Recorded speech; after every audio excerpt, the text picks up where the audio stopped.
Well, ready? Go time.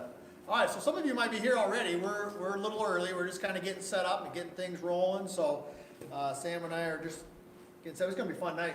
It's gonna be a great night. We got the whole crew doing it. Yeah, bunch of drills. Golf is, I don't know, why do you think golf is like super popular when it comes to drills? I mean, I know drills are popular in other sports, but golf, I'm telling you, like, man, people love drills in golf. Why do you think that is? I think for one, it's just something that someone is in control of, so it's their own game, and I think they can see the direct, benefit of doing a drill. And sometimes golf, it doesn't take much. You can do, like on Monday we talked about doing it at home. You do a bunch of these drills at home. So I'd say that's maybe one thing I think people really like drills. Yeah. How about you? Well, and I think it's a sport that people typically practice on their own. It's not a team sport where they're like with basketball or something. So, it's kind of, there's a lot of solitary, or you're by yourself a lot. Sure. So drills are nice ways to fill the time and stuff like that. So anyhow, for those of you who are out there already, well, first of all, let us know where you're from. We're going to wait until right at 5 o'clock Central Time here before we get rolling. This is kind of one of the fun things about tuning in early. Yeah. Get the behind the scenes. So let us know where you're from. Start putting that there in the chat, where you're from. We love hearing about all the different places and what's going on. And if you're starting to think of some things that you want to see us cover tonight, different parts of the game, make sure that, that we know where you're coming from and stuff like that. So I'm kind of just curious, like, what other parts of the game do you like to practice? What are your favorite parts of your game that you like to practice? How about for you? I like getting on the short game wedge area and Yeah. I like just messing around, chipping, pitching, kind of getting a feel that way, especially early in the season, and that kind of develops my feel, so then I kind of work into the full swing. So What part of the game, how much more time we got here, Nick, before we're going? About a minute. Okay, all right. About a minute, yeah. So just keep us posted, guys, on the time. Those of them who are here early, they're our friends. They're here early. They're loyal. They don't care if we're mumbling around for a little bit here, right? So let us know right at 5 o'clock, guys, Justin. But what part of the game, Coach, do you see people do drills the most? I'm kind of curious. I have my own thoughts, but what is it? yeah, I think, well, there's a couple things we all want, and I think it's easy to say you would work on putting more, but I tend to see people that want to increase their speed, Todd, usually with the driver, so. Yeah. All right. Okay. All right. So I've just gotten the thumbs up. It is time to get rolling. It's 5 o'clock, 5 p.m. Central Time here. I'm PGA teaching professional Todd Cope, Director of Instruction for the Sanford Power Golf Academy and US Golf TV. And tonight is drill night.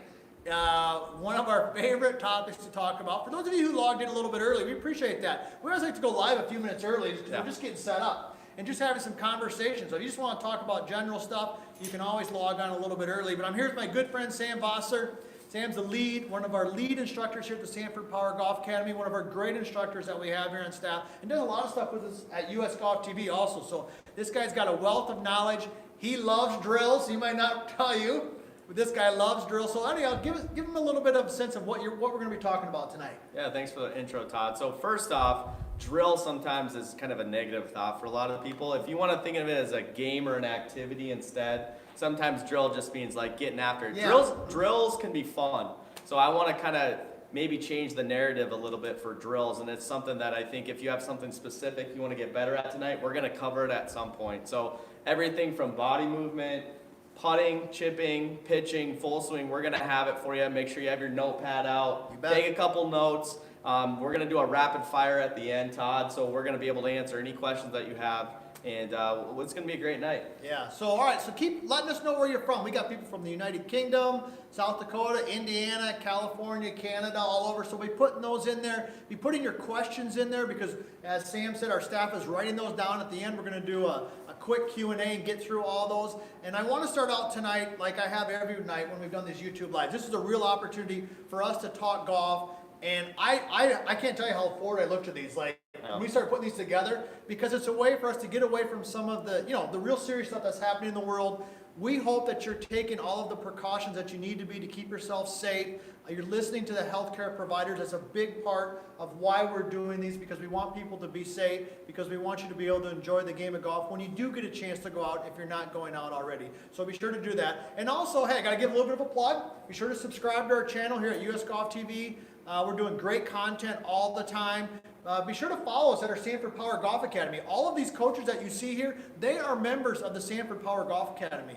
And we got some smart people. We do. I mean, we had sports psychologists, we've got research people who are going to be coming in and visiting. You name it, we've got it. And if you need resources in terms of people to go and trust, the Sanford Power Golf Academy, our staff right here, we feel like we can do that for you. So we're going to dive right into this. We're going to get into, so we're going to do this in different segments. We're going to talk about body movement, as Coach said. We're going to talk about some full swing drills. We're going to get into chipping and putting. And we're going to cover the whole gamut. So keep the questions coming, keep putting them in there because we are going to be ready to rock and roll. So let's dive into this. The first thing we're going to talk about is some body movement drills. Coach, what do you got for them to lead us off? So if you do anything that's active, so any sport, it's good to warm up the body. So the first thing you got to think about, and we mentioned this actually last video, I've always been told it almost should feel like you're ready to go for a run, like you got a little sweat. So if you can't hit balls, 30 minutes before your tee time, make sure that you're stretched out, you've done some of these body movements. We think they're going to be good. First thing we have to understand what the body movement is. We got our pivot. That's a common thing we teach here at the academy, or things to be aware of. And so the pivot includes two things. It includes your upper body. It also includes your lower body. So we need to get those things generally warmed up. The first thing that we're going to focus on is more of our lower body. So I'm going to actually have Josh hand me this orange stick behind him. He's going to bring it over. I'm going to hand you my club here, Todd. Yeah, I'll move to the side here. So this is just one of the stick mobilities we have here. Our PTs use it. So you can use a golf club, anything you want. And again, you're just going to hold it gently out in front of you like this. And the first thing that we're going to really focus on is think about the lower body. I'm going to have you actually take your lead foot. So if you're right-handed, it's your left foot. And you're just going to bring your toe and you're going to cross over. And you're going to cross over your right foot. And what we're doing here, Todd, is we're really trying to feel like we're getting pressure or the movement into my right hip. We're also going to maybe feel it in our right glute, our muscle back here. So that is allowing us one important thing. It's learning how to rotate. Rotate's a really important thing in the golf swing. So all we're doing is we're starting to create some muscle pattern, motor pattern, where we're feeling like we're really turning as opposed to maybe sliding. That's a common one, or maybe one that doesn't turn at all. So that would be the first thing that we're going to do. So you're going to start out with basically 10, very simple. Just cross that foot over. We're not going way out here, but you're just going to kind of move your shoulders with it with this stick or your golf club. And you're going to do 10 reps. The next 10 reps, you're going to turn it into a more advanced move. You're just going to do a toe touch. Now this is going to require a little bit more balance. You're going to maybe find yourself, maybe you're a little off balance, but it's really important. You're starting to feel where that pressure is going into your right heel and you're feeling your right glute getting a little more activated. After you do 10 there, you're actually going to just kind of hover. Okay? This is the hardest one. If you just kind of feel like your foot is coming over the right, while you're turning into that right hip, this is really going to start to allow you to feel how to load properly in your hip. So you're going to go, I don't want to say necessarily easy, but easier to more challenging or difficult with each one of them. And then also, this is a drill. Yes. You're feeling this particular movement, but from what you're showing me here, and I've seen we do this at the academy, it's probably pretty good for just a general warm-up. Yeah. Maybe too, right? So I'll show that right now, actually. If I take a ball and I'm just going to be down the line here, so now you're going to see it from a different angle. I can actually start to incorporate actually hitting kind of like half shots with this. So let's just do a practice swing. So I'm going to go like this, and then I'm just going to swing towards the target, nice and smooth. So again, I'm working on that turn, hitting shots. Feel that in your right foot and your right hip. Your trail foot and hip, okay. So again, this is just a very simple shot. We're going to cross over, and then I'm going to let it go and hit the shot. Now, what type of golfer would this be a good drill for? What type of shot might they normally hit? Who would you prescribe this drill for? A lot of people tend to kind of slice the ball if they don't have good rotation. So again, if you work on some, we call it loading or turning or rotating into the hip, that's going to allow us to kind of get some natural arc to our golf swing. And that's going to allow us to kind of come from the inside, which will allow us to hit more of a straight or a draw. And I would think even people, for those of you out there who maybe lack a little bit of distance or club head speed, your pivot might not be you might not be loading in your trail side, so this would be another good drill for them. All right, so that's one to get us rolling. Keep the questions coming because we're going to answer those throughout the course of the program here. What's the next one we got? Yep, so I'm going to actually take the stick back from you, Todd. Switch it up. So now I want you to think about our upper body. So we talked about our lower body pivot. Now we're going to think of, so this is kind of my torso area. Think of your sternum. So a big thing with a lot of golfers that we tend to see is they kind of fall out of posture. So they'll do something kind of like this and tilt out, Todd. Now that obviously has some sort of issue to it. There's gonna be something that's gonna actually affect the golf ball. So what we're gonna do with this drill, and just to start, I want you to think, if we think of your lead foot, so I'm actually gonna turn this way, okay? If I'm at the top of my swing, if I let this left foot kind of work back, that's gonna help this torso actually rotate towards the target. Okay, so if you see it from down the line here, and all I'm doing is my lead foot, I'm just kind of dropping it about 6 inches back, and that's allowing my lead shoulder, my torso to rotate towards the target.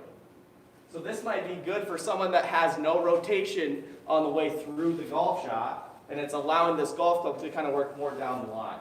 It's just a great, plus it's flexibility, movement pattern, body awareness, a lot of things. I mean, so we're categorizing that as a drill, which it is. I mean, it's a drill, but it's body awareness, it's movement Exactly. pattern. Something that you probably should be doing. These are just checkpoints that anybody should have. Yeah. So what I love about those two things that Coach just mentioned there with body awareness, we're going to jump into some actual full swing drills next year, is that you can do them as a drill, to learn a new pattern, or they can just literally be part of your general warm-up. And that's one thing that I would challenge you on in terms of your actual warm-up and things that you're doing. Your warm-up should have movement patterns in it. A warm-up I guess is touching your toes. I mean, I get it, but why not be moving in ways that replicate somewhat of the golf swing? It's a great point. I think the more we can connect that warm-up to our actual golf game, it's going to help us more. Not just be loose, but connected to your swing. Yeah. Okay, so let's dive into some full swings. And keep the questions coming.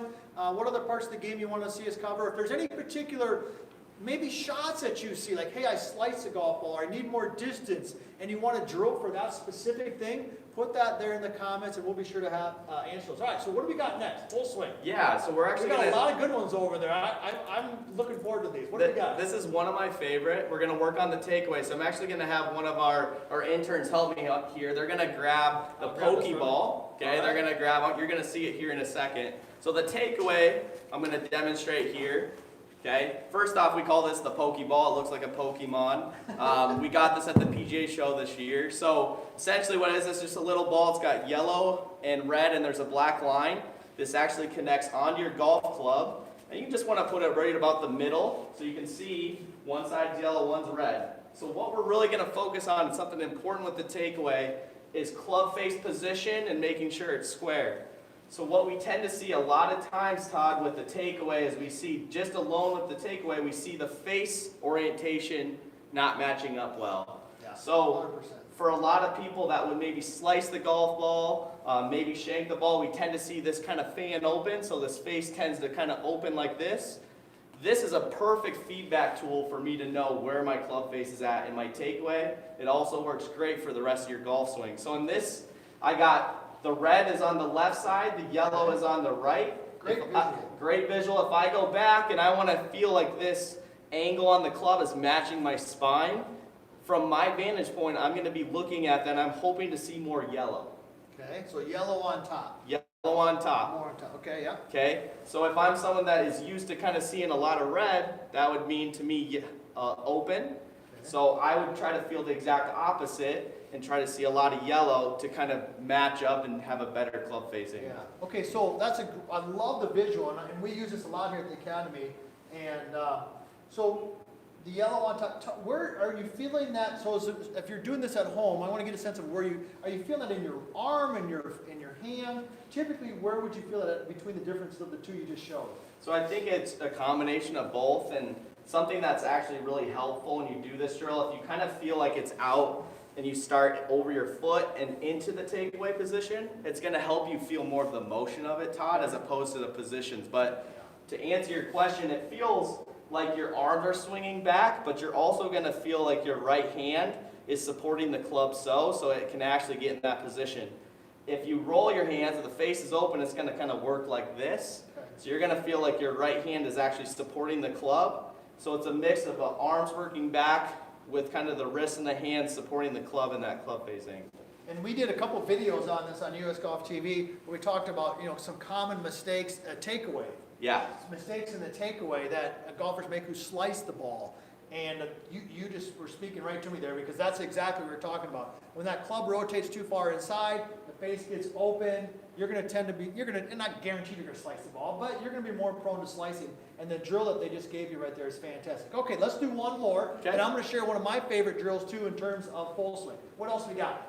So we're gonna work on something that I see a lot of times. I would say it's a little more advanced after you've been playing golf for a while, but a common word in the golf industry and the instruction industry is shallowing the club. So what essentially we're trying to get this club to make sure to do is that it comes more from the inside or working kind of behind us. And so for a golfer that's kind of struggling to make sure that they're not slicing the ball, the thought is once you get up to the top of your swing, pretend that there's an imaginary wall behind you, okay? You can actually use an actual wall if you want, Todd. And if you do this, you're actually going to feel like that club head is scraping up against the back of the wall. And that's going to give you, you can kind of see down the line here, it's allowing this club to kind of work behind me. And then you're going to be able to rotate through and finish. Okay. So instead of a common fault, someone is actually going to move this club this way. And from here, you're going to be always kind of swinging across it, which is going to promote a slice. Okay, so this is a drill for people who typically slice it. Would Correct. that be correct? Yes. Okay, all right, so let's show our viewers there again. So show us the person who's slicing the golf ball, what is their club doing, and then show us the drill one more time so they get a sense of what they want us to do. And then we're going to, guys, thanks for putting those questions up there. Let us know where they're from and who those questions are from so we can make sure and answer those. We're going to keep get to that in a little bit here. So, all right, let's dive into this. Okay, so we get to the top. So this would be the slicer. The 10C is for We're watching the club face there, Coach? Yep, the club face, Okay. the club head. The head's going to kind of work this way, Yep. kind of this way in transition. So if we can have kind of the feel or the visual of this club head scraping back behind us, I'm going to scrape the wall. That's going to allow it to kind of lay down behind me. And from there, it's just going to create a different pattern. I think first you just have to experiment with it a little bit. So I think once you have certain things, if you have the club face in position with the pokeball, you feel good with that, you're going to be able to do this drill and come from the inside. So if you get up to the top, let it fall, and then you're going to be able to just kind of rotate through the shot. What I really like about those two drills that Coach Sam gave you right there is he gave you one for the takeaway and one really kind of for the transition. Yeah. I mean, if your takeaway is good and you're pretty good at the top and your transition, you're going to hit good golf shots. Exactly. So yeah, at the end of the day, if you work on your club face position and then you have a good transition, you're going to play some good golf. Okay, so let's go and switch spots. I want you to Okay. stay here. All right, so let me share one drill, one of my favorite drills here to kind of tie some of that together there. And then we're going to move into some other stuff. We're going to start moving into this. We're going to move into some putting with Josh. And then we're going to circle back here. And Sam and I are going to do some question and answer. So keep those questions coming. All right, so one of the things that we see a lot of our students struggle with, they might have good positions, but they lack tempo or rhythm. So we do this drill that's called 3 equals 4. And I love to do this drill because I always tell our kids, hey, we're going to do this drill called 3 equals 4. And they look at me like I'm crazy. Like I don't know my math. So you might have seen this drill. We've done it a variety of different times. We're going to make 4 swings, but we're going to hit 3 golf balls. Now this takes a little bit of practice. Okay, and I'm gonna get out of my comfort zone here, and I'm gonna try to do this drill without much warm up, but I think I can handle. All right, so we're gonna put 3 balls in line. Now this is a perfect drill for those of you who struggle with tempo or tension, or people say, hey, you're out of balance. Okay, so I got 3 balls in line. Notice they're a little bit apart, and I'm gonna make 4 swings. So my first swing is gonna be a practice swing, and then at the second swing, I'm gonna hit the first ball, the next ball, and then down the line. Now the key to this drill is once you start swinging, you have to keep moving, okay? And then once you're doing that, what you're going to find is you'll start to find better tempo and rhythm and be in balance with the golf club. So let me go ahead and demonstrate it, and I'm going to get Coach Sam's input and why he likes this drill as well. So I'm going to do this drill with the 7-iron. I almost do always with the 7-iron. You don't want to do this with anything that's longer than that. So I'm going to make short swings back and through. Once I start, I'm going to keep going. So first one's a practice.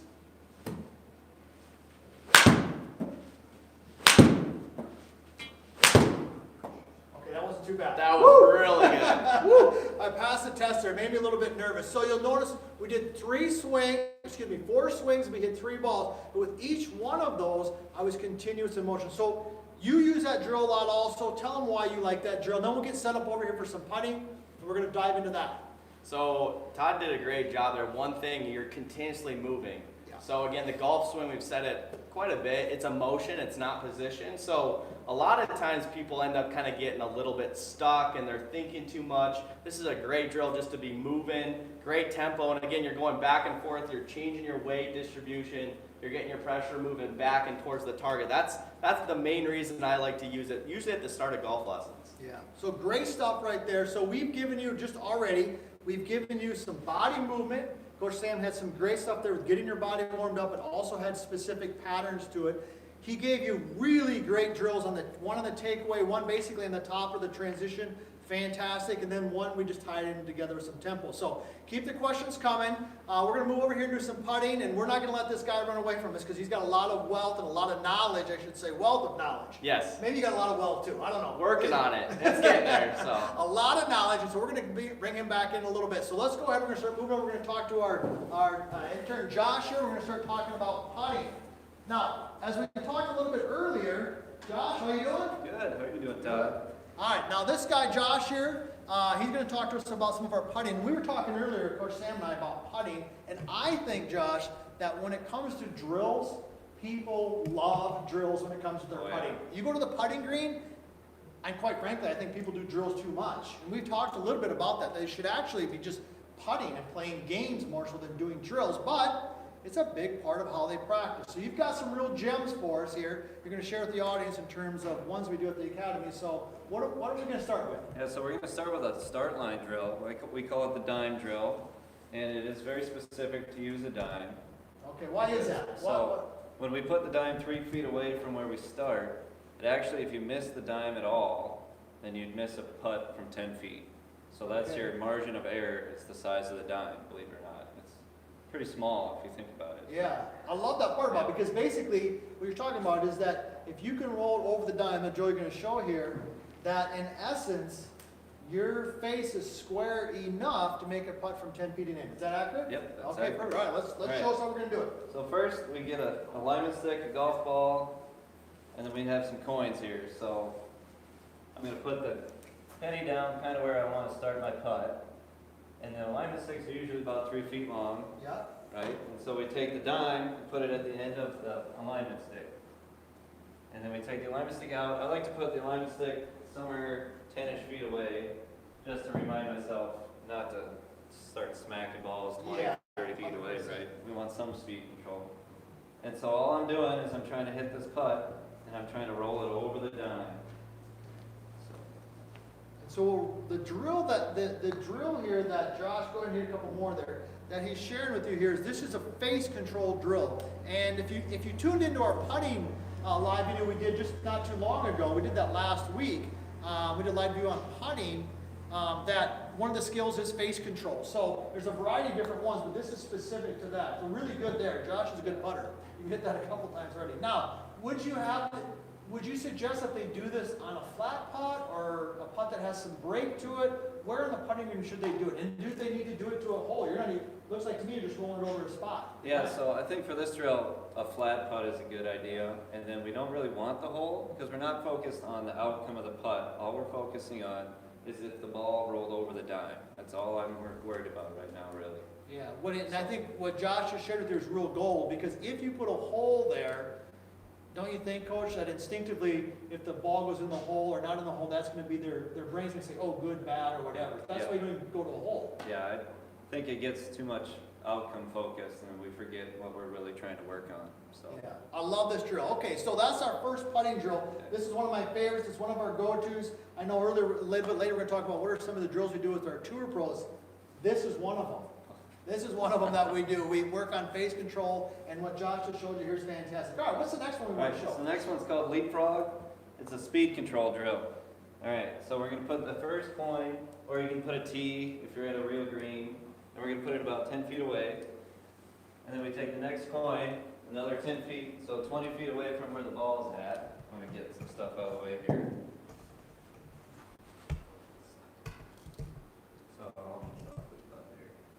Okay. And then what you're trying to do is you're trying to play leapfrog within the coins. Okay, so we got a ball there, and we got the penny about how far did you, Coach? Roughly 10 feet. 10 feet, and then the dime is down here. The dime is about how far? 20 feet. 20 feet. All right, so you got got a coin at 10 feet and a coin at 20 feet. Yeah. All right.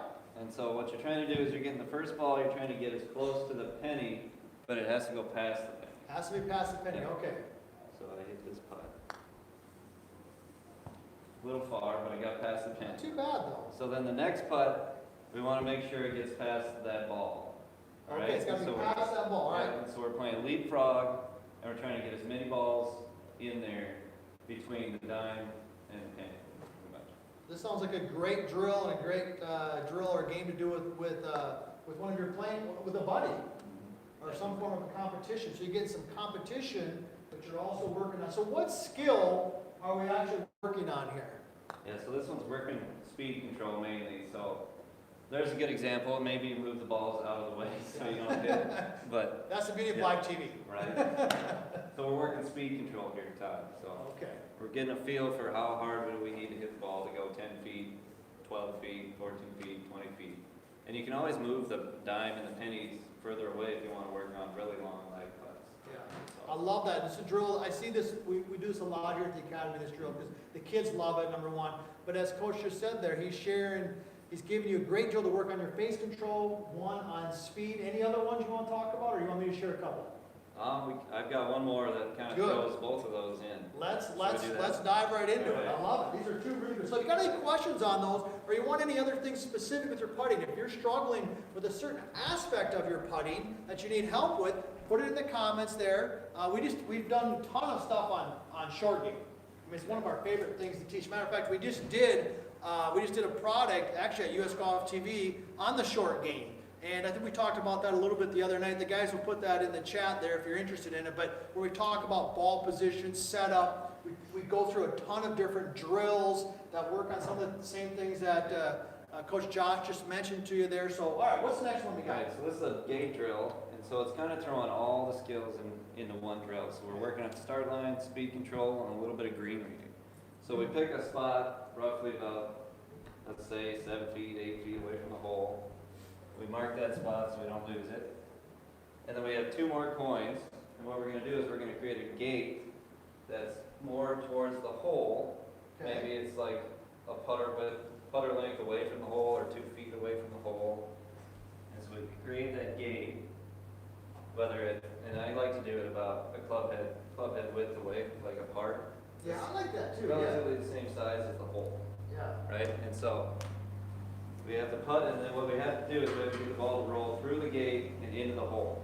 And so we have 3 putts to do it. Okay. If you don't get it in 3 putts, I like to pick a different putt. So then you got to go and read the putt again. And then, so you can always change your gate. I'm going to move that. You didn't like your read? No. So if you don't like the read, you can change the gate after the first putt.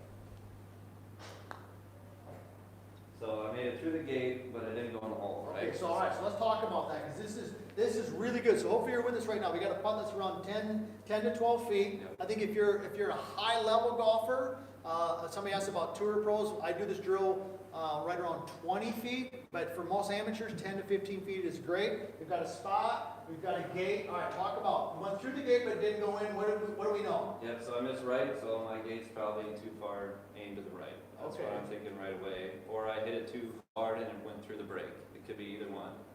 So for this particular one, my ball's only a foot past the hole. I think I need to aim further left. So let's think about that as Josh changes his spot there. So let's think about that. So if he rolled it through the gate, his face control had to be pretty good, or the ball would not have gone through the gate, unless his read was really way off. Okay, the ball rolled approximately the right distance that he wanted it to. We talked about distance control the other night. Coach Sam gave you some wonderful visuals and advice on distance control and the size of the cup. All right, so the only other third variable to a certain degree is the read. Right? So this is the wonderful thing about this drill. It takes a little bit to get your head wrapped around it, but once you figure it out, you can immediately identify, is it my read, is it the speed, or is it the line? And then you can know where to go. All right. Yep. All right, so I moved the gate. Let's see if this works.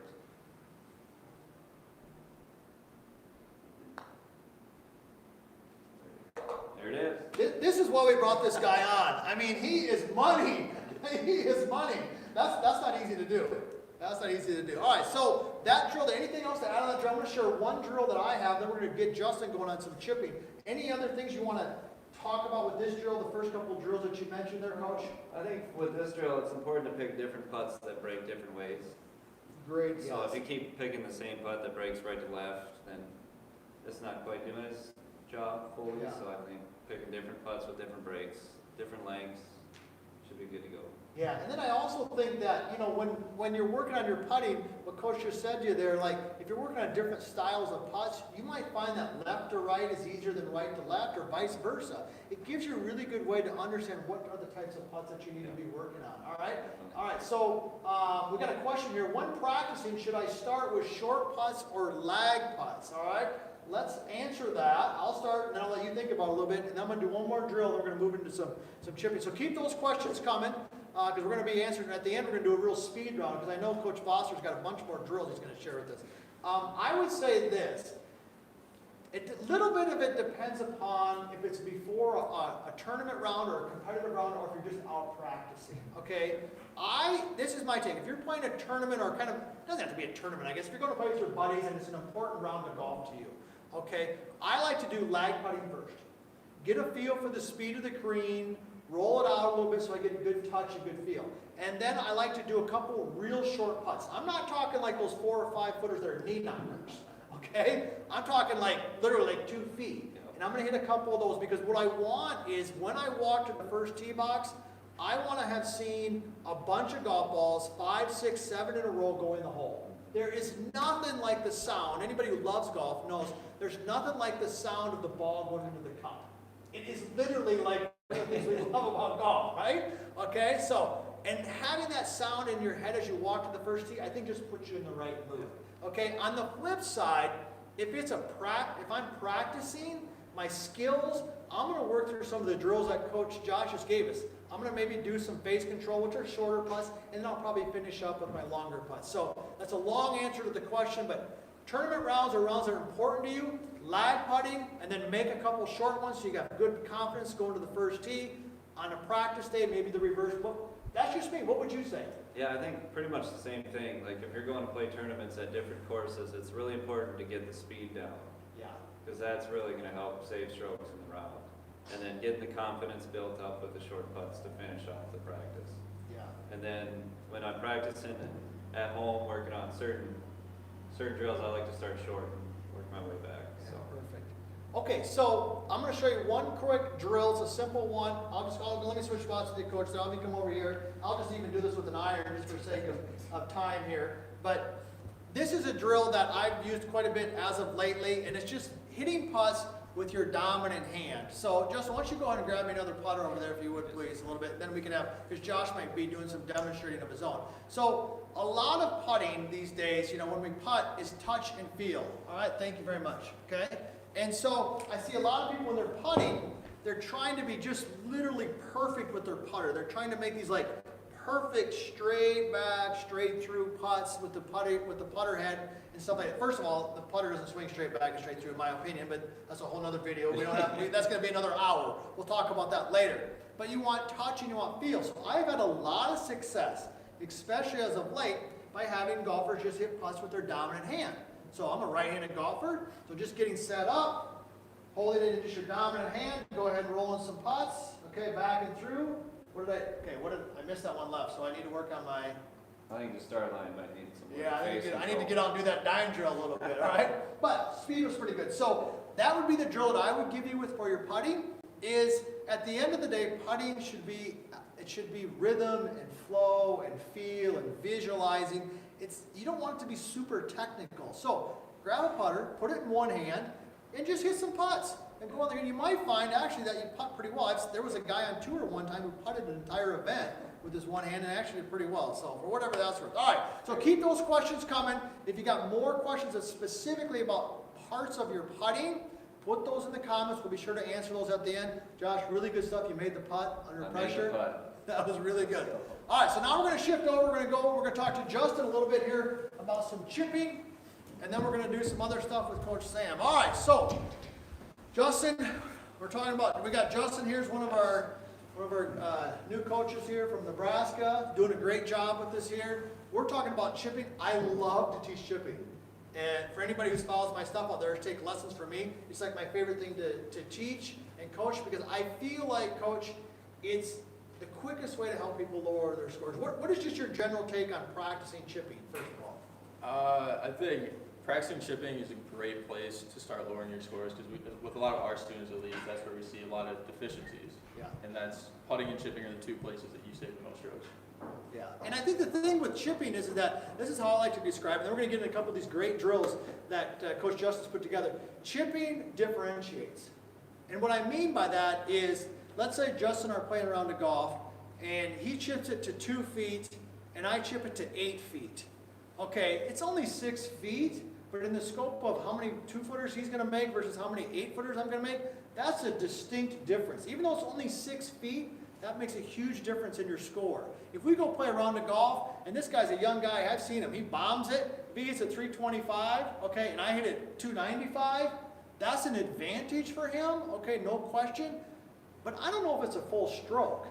But back to our chipping example, if he chips it to 2 feet and I chip it to 8 feet, that's probably almost a stroke, if not a half a stroke every single time. So there's no medium ground when it comes to chipping. You're either good or you're not good at it. So let's tell them how they can become better at chipping. All right, let's dive right in. So for our first drill, we're going to be working on stability. So a lot of our players, in our full swing at least, we work from the center, back, and forward, right?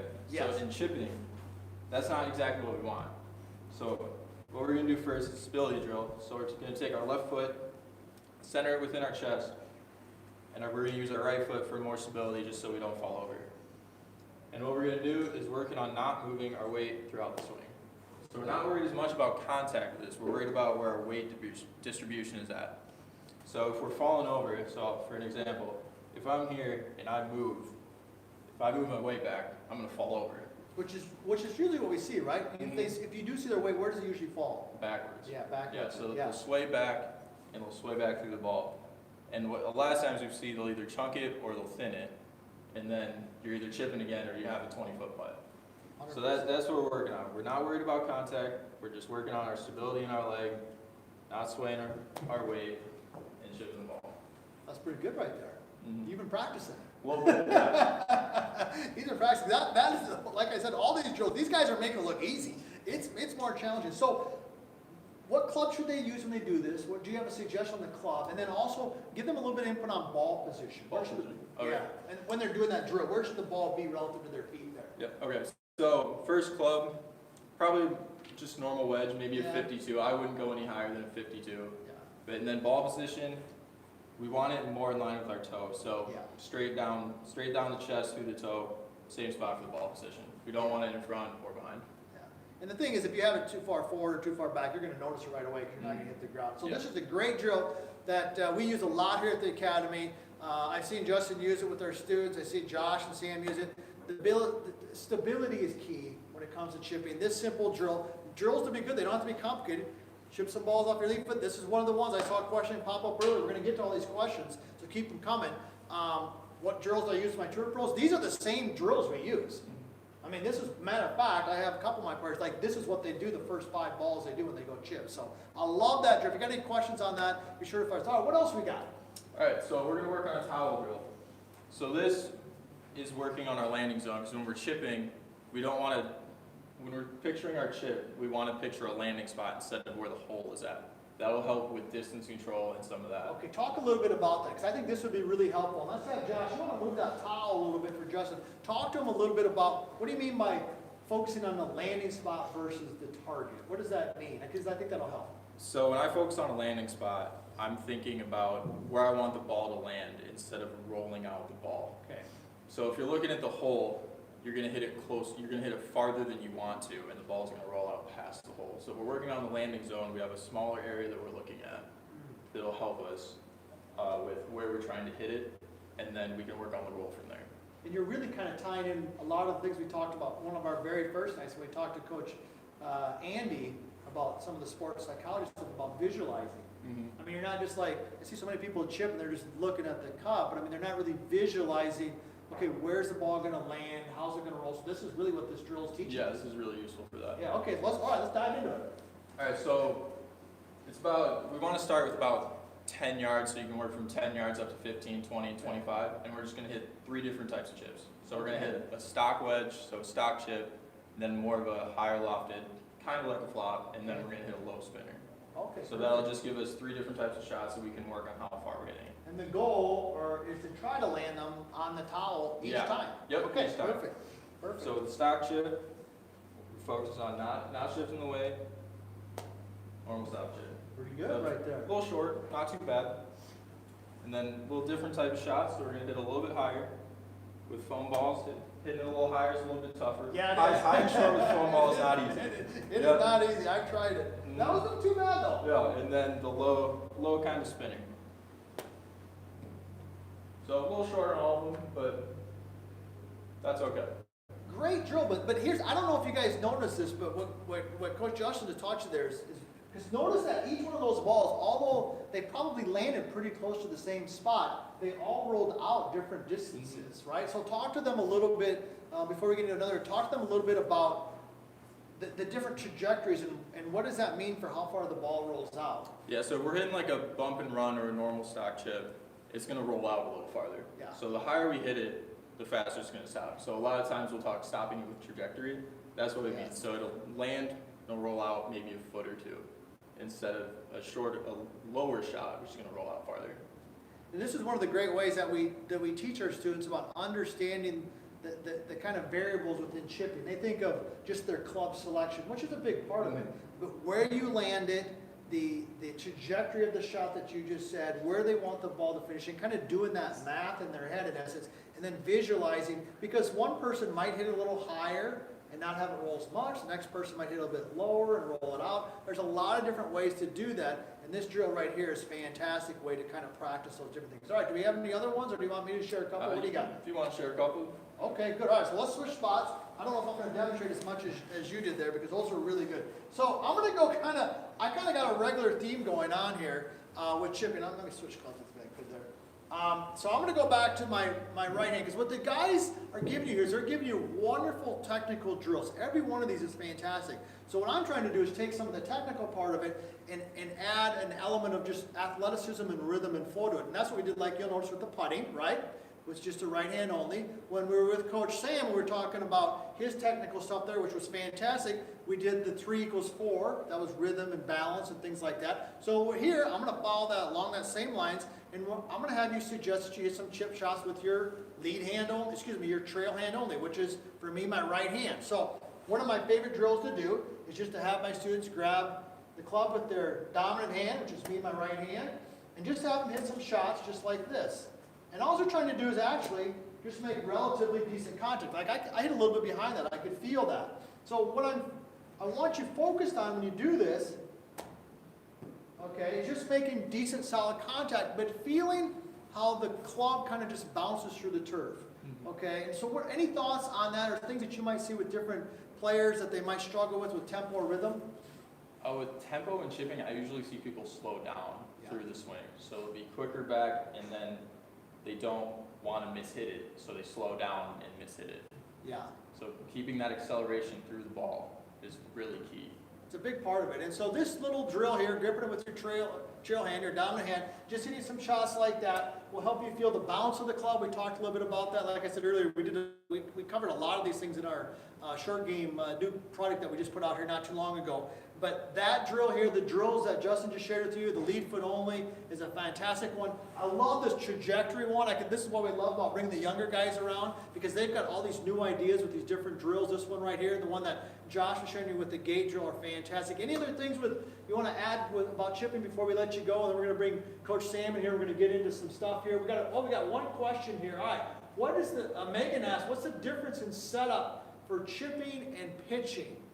I'm going to dive into that, and I want to hear your input on that. So here's how I'm going to define that. Let's say that a chip shot is a shot that we want the ball to go lower, and let's say that a pitch shot is one that we want to go a little bit higher. That's how I'm going to define those. You can define it a couple different ways. Some of it is basically by length of swing. That's one way, but for today's purposes, Megan, we're going to go ahead and define that as something that's low versus high. So if you want to hit the ball low, chip shot, you're going to position the ball so it's a little bit more towards your trail foot, which for me is my right foot. okay, I'm gonna have the shaft just an ever so slight forward shaft lean. Nothing crazy.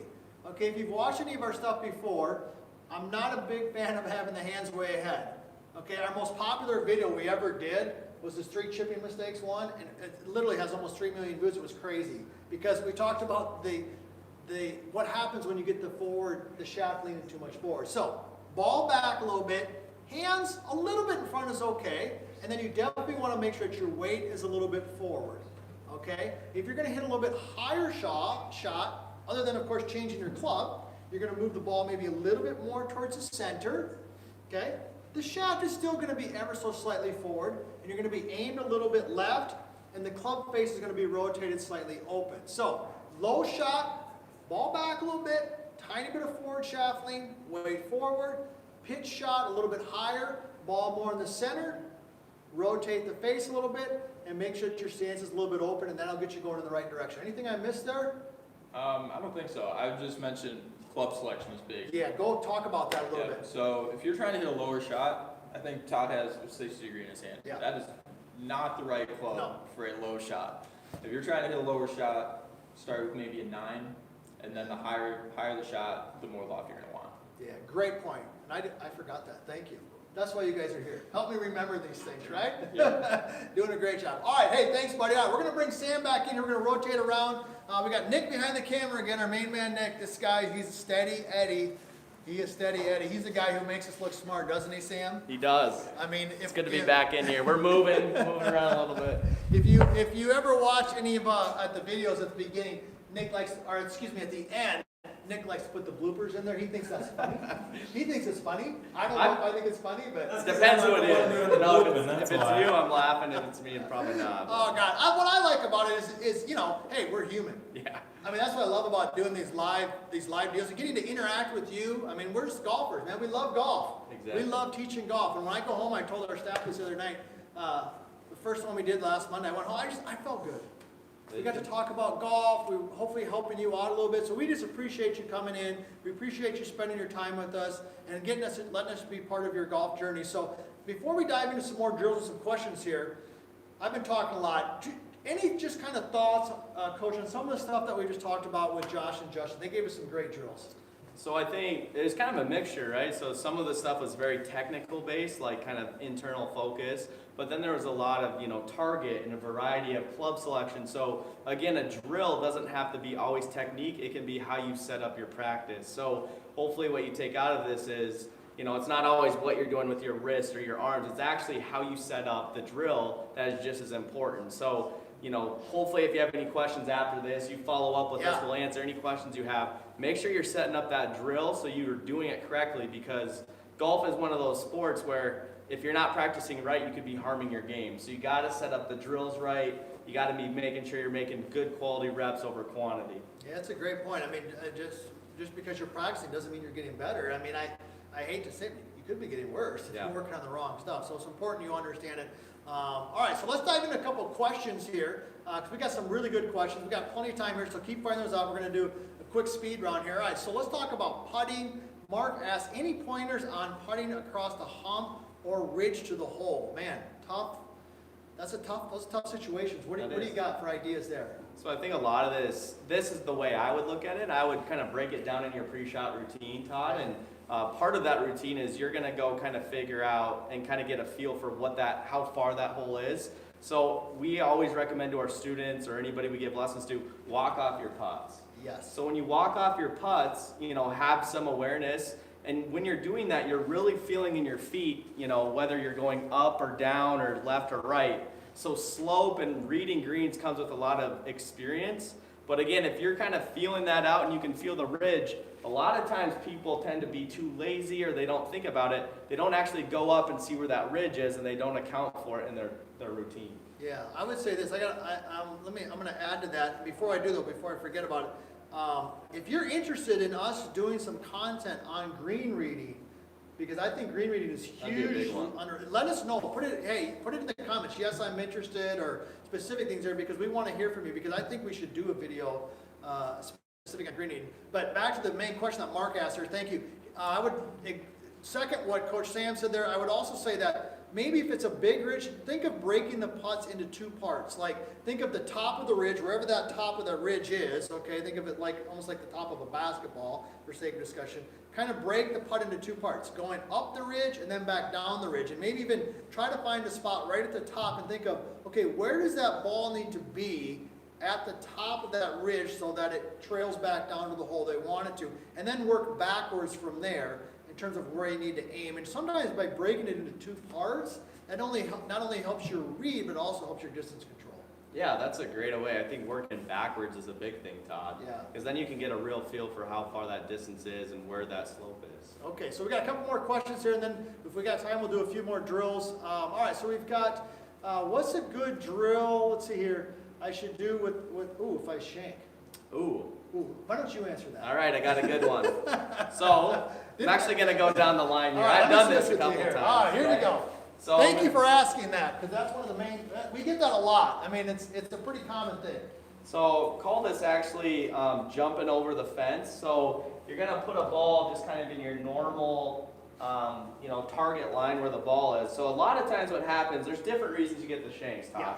Okay, but one that we commonly see with people is their handle in the downswing is kind of moving outward in an outward fashion. So what we need to do is we need basically to move this sweet spot of our club more down the line. So again, the handle tends to move out and that moves the club face out. So what we're actually going to do here is I'm going to start and put my club face on this side of the stick. So as you can see, it's on the outside.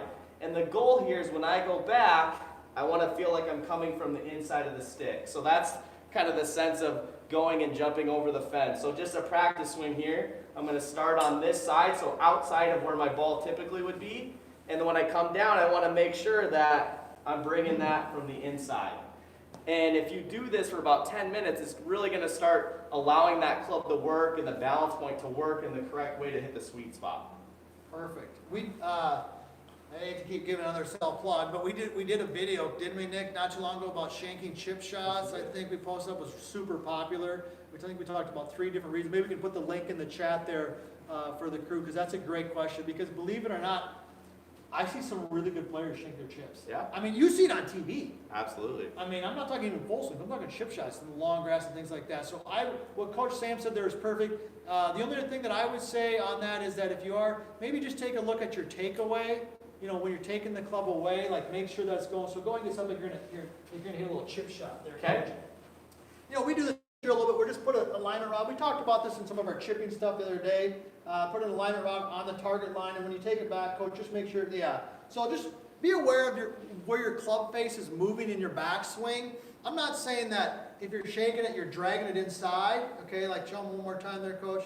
But that's a high probability. If you are shaking it, you might be taking it too far inside. So be aware of the direction that the club is swinging on the takeaway, and that gives you a couple little things to talk about. All right, we got a couple more ones. Let's keep it coming here.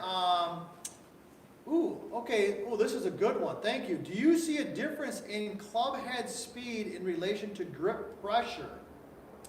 What do you think there? Man, that's a good question. I got my own. What do you got? I think in general, for most people, I do think people grip it different, but what we see with most golfers is they tend to, when they grip it hard, that means that they're really tense, Todd. That means that they're not going to allow a lot of people talk about the big muscles in the golf swing. There's a lot of little muscles, little quick twitch muscles that have to work. And so again, I do think if you're gripping the club really hard, I'm not saying that there's a common saying of maybe feel like you have a bird or toothpaste in your hand. I just think in general, something that's going to allow you to be loose. I know you do this drill all the time with your students. Yeah. You tend to kind of do this and Grab it. Yeah, go ahead. kind of grab it. If I grab it too hard, he's showing me he can't really move the club. So he wants my hands nice and loose so that club head can work. I would say that in terms of grip pressure, that it needs to be consistent. I think if it's generally soft, relaxed, light, whatever word you want to use, it's kind of that through the whole motion. If it's a little bit, tighter, then it's that. What you don't want to be is loose, tight. Yeah. Okay, I don't know if I've ever seen somebody be like tight, and then loose. I suppose it happens, but we don't see that very often. Typically, we see people trying to have a super light grip pressure, and then they start the swing and they get tight. So I do think that grip pressure should be consistent. The other thing I would add to that is that be aware of the tension in your arms, specifically your forearms. okay, because there's a lot of speed in your forearms. I see a lot of people who have, pretty good relaxed grips or normal grip pressure, but their arms are super tight. Yeah. Or their neck and their shoulders are super tight. So they're thinking of tension in their hands, but it's really more tension in your upper body. And so, I think if you're tight and you got tension, you're not going to be swinging as quickly as you can. So, all right, hopefully that helps. All right, let's talk about a couple other things. We got a few other ones here. What are some reasons why players hit the ball off the toe of the club? I see that a lot. I see that a lot. I think, so there's different reasons for this. One reason that I do see is, at the end of the day, most golfers, when this club's coming down into the impact zone, they have a general idea that it's not in the right place. Yeah. And so a lot of times I actually see if the club is kind of coming a little bit more on top, or maybe not in a position of behind, they tend to kind of hit it off the toe because that club wants to exit left. Yeah. So if it was actually coming in a little bit more from the inside, where most, a lot of good golfers hit the ball, not all of them, but most, that's going to allow you to hit the sweet spot and release the club. So I've also seen it where the club is really coming inside and they hit it off the toe that way. I think there's just different things that are causing that, whether you're pulling the club through in the handle, and that's one thing that I see a lot with toe shots.